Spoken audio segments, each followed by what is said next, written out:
Hello, thank you for joining us for this exciting evening, the Mayor's Gala 2021. My name is Anne Harley. I'm president of Newcastle's art show, known locally as A Gift of Art. I would like to tell you something about us. We are a charitable organization, and the reason for that is our mission is to support and promote local artists. So we hold month-long exhibitions for these artists. We provide them with classrooms where they can teach and walls and shelf space where they can display their work 24/7 all year long. We really support and promote young artists, encouraging them to find a career in the arts. Our senior artists help them develop their skills, and finally, we just give them the encouragement. We have one who is now with Sony Movies in Vancouver, just a few years after graduation. We have an interesting phenomenon that happens from our summer camp. It is truly an art camp. We have kids now who are our senior camp counselors, who started when they were 5, 6, or 7 years old. One of them in particular has graduated from high school and is currently finishing her first year studying to be a graphic artist.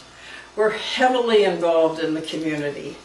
The light standards along the streets in the summertime now show banners called Newcastle's Notables. Our artists researched those notables and provided the artwork for the banner. We're very proud in our part in the Newcastles of the World organization. This year, one of our artists has just had her digital art on display in Slovakia for this year's conference.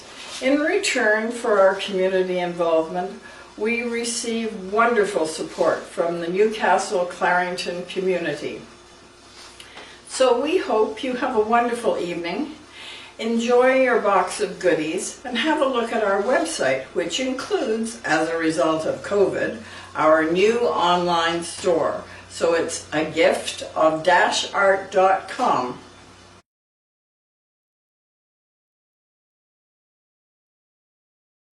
I got started, it was just an innate thing. As a child, around 5, 6 years old, with my sister, we would play with clay. This was in Newfoundland. And then we moved to Montreal, and our next door neighbor was a potter, and I was completely blown away because I had never seen anyone on a potter's wheel before.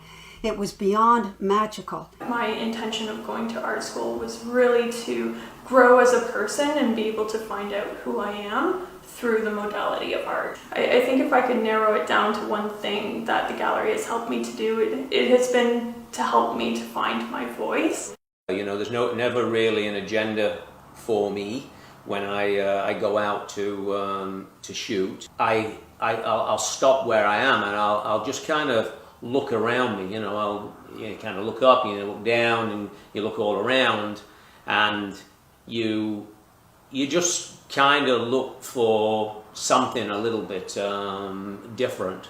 I had a couple of friends that had graduated at that point from OCA, and they told me what to do, what not to do, and what to do for your portfolio, what they're looking for. A little bit of everything is really what they like. Now I just sit down in some cool place where there's usually a lot of architectural, something that's architecturally pleasing to see. I like that, so I'll just sit down and start doing a sketch, whether in pencil or pen and ink sometimes if I'm doing watercolor. I always try to add a little life to it. It's not conscious, it just comes to me. I could be reading an article and something just, hey, wouldn't it be funny if... And I sketch it out. I carry a sketchbook around. I sketch it out. And then if I think it's worthwhile, I come home and do something to refine it. In all the courses and workshops I teach, I always encourage the students to make mistakes. In fact, I tell them mistakes are good. There's no correct answer in illustration. I take all my own references and then I'll start doing an underpainting, and I work with acrylic, so it's kind of just like layer and layer and layer from that. You really do end up teaching yourself more than a lot of classes could, and honestly go to galleries, pretty much like grab as much input on the type of stuff you want to work on, try different materials, and yeah, just keep practicing.